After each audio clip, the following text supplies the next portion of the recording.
on the way for students falling behind on their reading skills. Today, the Georgia Department of Education announced a new measure to increase those elementary school reading scores. Atlanta News First reporter Abby Casores breaks down how coaches are being called in to help.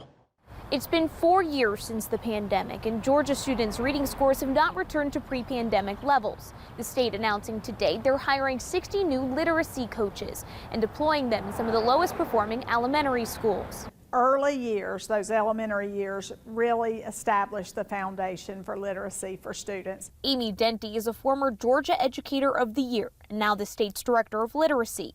Last year's Georgia Milestones results suggest that some children are having difficulty reading. More than a third of Georgia third graders are reading below grade level. Computer. See computer. The Georgia Early Literacy Act, signed last year, requires schools to screen for reading deficiencies in kindergarten through third grade students. They identified 60 elementary schools across the state that will get a literacy coach to support all the teachers in that school.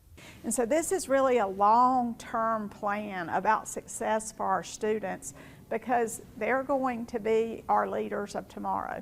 Coaches provide more support, working with teachers on improving lesson plans, tag teaming phonics lessons, or identifying students who fall behind and give them one-on-one instruction.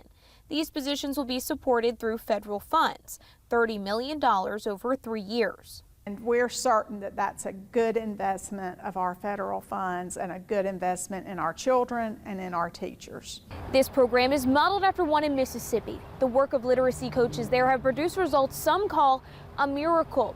Their reading scores went from some of the worst in the nation to comfortably in the middle.